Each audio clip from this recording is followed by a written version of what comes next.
And I retired about 9 years ago. How old are you? 77.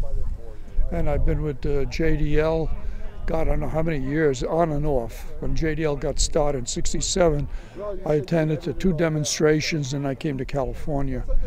And that was around '68, I believe. Yeah, '68. Who was the leader at that time? Kahane.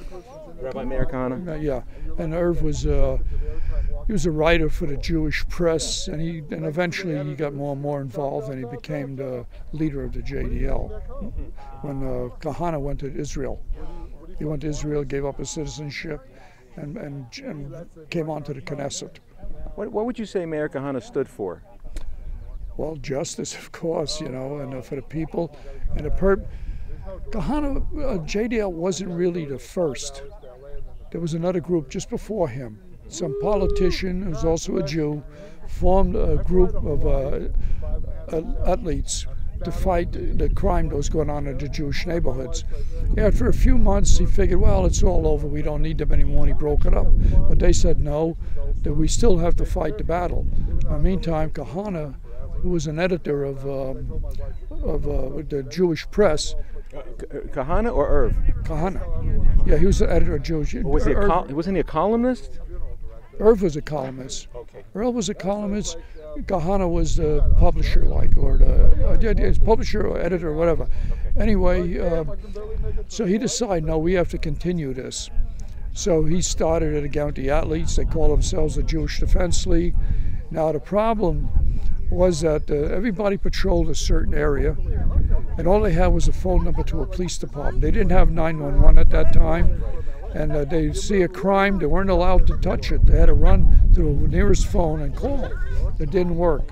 So eventually Kahane opened up an office in Manhattan, and 24 hours a day there was always someone there with phones and a map of the city. Anybody saw anything, they would pick up like a walkie-talkie, what do you call it, a CB set. They all were carrying CBs.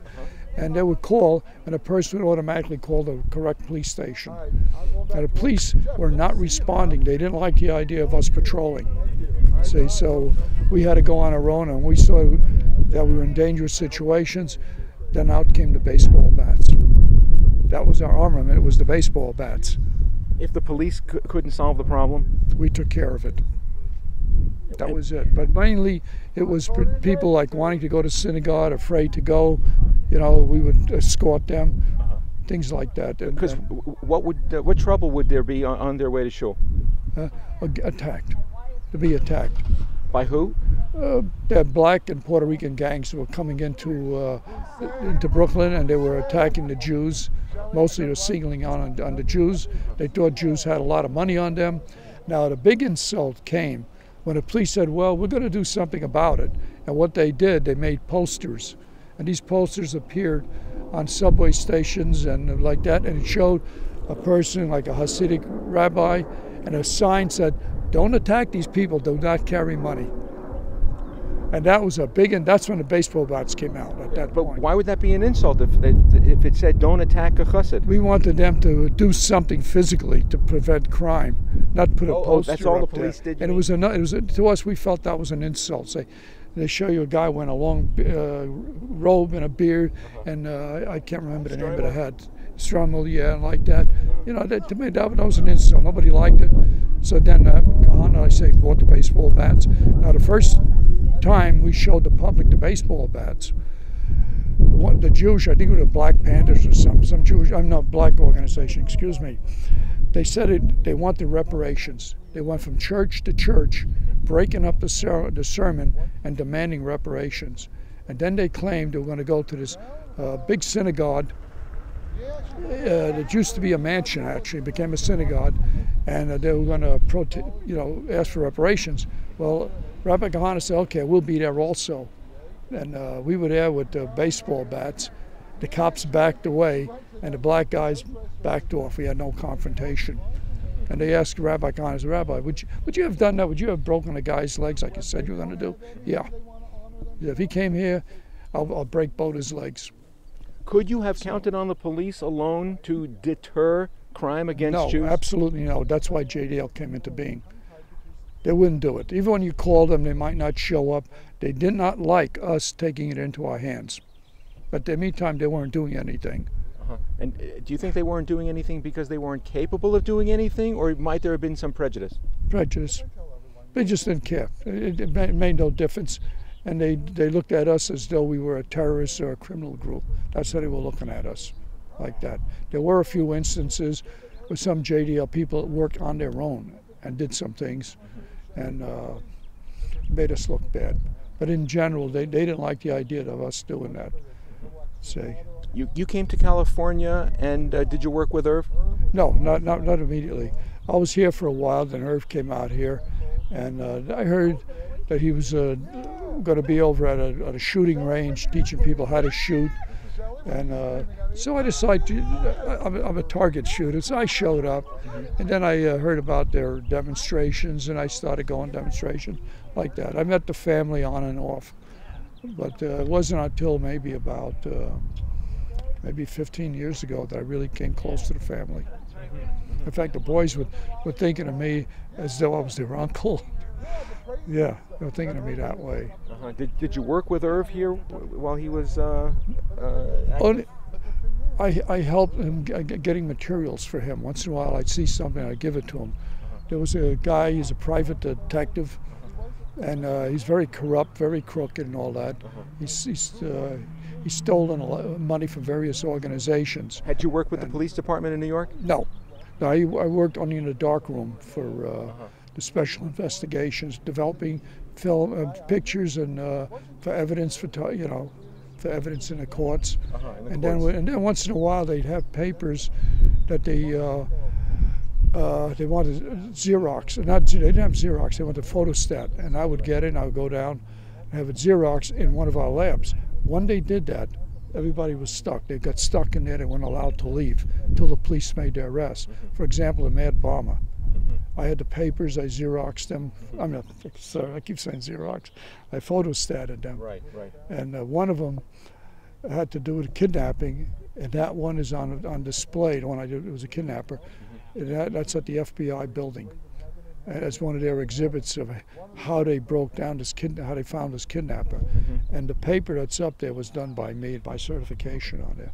Would you say that this family has given more than their share to the defense of the Jewish people? Absolutely, absolutely. And you see what happened to Irv. And we had Irv was arrested many times for innocent things, only simply helping somebody out. I've been involved, for example, anti-Semitism in one neighborhood. I went there, I did all the photography, I talked to the people who were trying to find out who was doing this. And I contributed some... Vandalism? Yeah, vandalism. This has happened during Hanukkah when everybody had menorahs and dreidels and all that decorating. And what did the vandals do? Spray painting houses, sprint cars. What did they spray paint? It was spray painting. What message? Oh, I don't know, but it was... swastikas? Like that, yeah, swastikas, stuff like that. Kill the Jews? Things like that, yeah. I don't remember it now. But I took the pictures, and Shelley had a meeting with the people of the neighborhood. And I don't know, it all stopped. It stopped. Now, why, I don't know, it stopped abruptly. And then we had another one where this woman was being harassed by a next door neighbor. He had a wooden fence, one of those lattice type, fences. The guy cut a hole in there, took a movie camera, and every time he saw her, he was out photographing her when she was sitting in her yard or her friends. And when she took her dog out, he'd go outside the house and walk with her around her, kept photographing. She tried to get him to stop. She couldn't get him to stop. She went to the district attorney. She went to all the various agencies. Nobody would help her. So she called J.D.L. J.D.L. told me to go, Shelley told me to go and look into it. Now, I'm going to show you something. I stop just for a minute. Yeah. If you look at your car key, and you see this little piece of plastic, this triangle plastic, and a key at the end. Right. Now picture it without the key, just the plastic. Right. And think of that as a camera and a recorder. Oh, okay. So I went over to the house one day, and sure enough, there's this guy photographing us. And I took this out, and while he was doing that, I put my hand on a little wall, aiming at him. We got the pictures, and then when she went out to walk the dog, I had it by her window, watching him. Now we have evidence photography. All she had to do was hook it. All she had to do was hook this to her computer, and she had all the photography she needed. The guy stopped. He was called in, and I actually had evidence of what he was doing. Would you say, would you consider Irv an embarrassment or an honor to the Jewish people? More than an honor. He was a fighter. He was the same as Bar Kokhba. In fact, some people call him Bar Kokhba. That was the one who tried to battle the Romans, you know, and it was in the year 140 or something like that. And he almost won. He went on for a number of years, had a lot of people. And we think of him the same way. We think of him sort of like kind of like a Superman, fighting evil and all that. Irv worked, he had jobs and all that, but he spent a lot of his time also helping Jews. He went on talks, he confronted people. And now as far as this fights and things like that, that's when we got attacked or we were threatened. That's the only time we fought back. Now in the last, maybe about 10 years or so, 15 years, we've had almost nothing. Most of the stuff we get now are like prisoners who are Jewish. They're in prison and they're being denied things like matzah and tefillin. And tefillin, you know, have straps. Well, yeah, they could hang themselves. Yeah, that's it. But my idea is when or get strangled. Yeah, or bring somebody with it, the cop. Watch him as he puts them on and take them back, like that. And even some of the rabbis worked with the warden. We had that also. And this is what we complain. So we're trying to get, like say, a Chabad group or whatever is out nearby, if they will go in and check on this once in a while. Do you believe that Irv Rubin would have taken his own life on the morning of his own trial? No, he didn't. The whole time that he was incarcerated, that's all he talked about was suing the FBI for false arrest. That's all he talked about. And when the day before he was supposed to go on before a judge, and Shelley was there, he told her, he said, "I'll see you in court tomorrow." Oh, really? Really? He was planning to appear in court. Yes, he was looking forward to having his day in court. He was looking. Oh, yes, he was looking forward. And any time he talked, that's what he talked about. How he was going to get his revenge on the FBI by, exposing them and all that. How well do you feel all the lawyers in the Jewish community helped Shelley and the J.D.L. to vindicate Irv's? Some of them killing, you might say he was killed. You see what it is, the press had him as a terrorist. The Jewish community liked Irv and all that, but they kept being told that he was a terrorist and all. We have a lot of support. If we go to Fairfax Street at a demonstration, restaurant guy came up to us, he says, "There's my restaurant, come on down, eat for free." We had support and all that. But like a lot of things, people don't give you the money. We had money, people pay for the lawyers and all that. But not enough. But isn't the suspicious slaying of a leader of Jewish self-defense without any vindication a smear against all Jews? No, there's some people. Some people have ideas that we should have not done anything. Everything will be okay, just like they did in the Holocaust, in the concentration camp. Don't do anything, don't do anything, don't get them excited. See, now we were the opposite. We said if somebody does something, you fight back. Stop it before it goes any further. And that's what we did. We fought the Puerto Rican gangs and the black gangs. They actually, the Black Panthers, I'm sure it was the Black Panthers, they came into a Jewish neighborhood and they opened up a store, a hate store. So they wouldn't get out. A couple of windows were broken. Okay, then they got out. Right on Fairfax Street, there's a whole falafel stand. I don't know if you remember it. On Fairfax, outdoor. Yeah, Ida Peter, right. Some movie actress sold it to a Palestinian, and a lot of people didn't like that, a Palestinian in their midst. But he was a good guy, there's nothing wrong. So Irv went to the various stores, and went to the various shops and told them, let the guy alone and all that, and they did. Then all of a sudden the Russian mafia stepped in and tried to do extortion. The guy wouldn't pay, so they burned the place. About 1/3 of that restaurant was burned down. Then he went to Irv.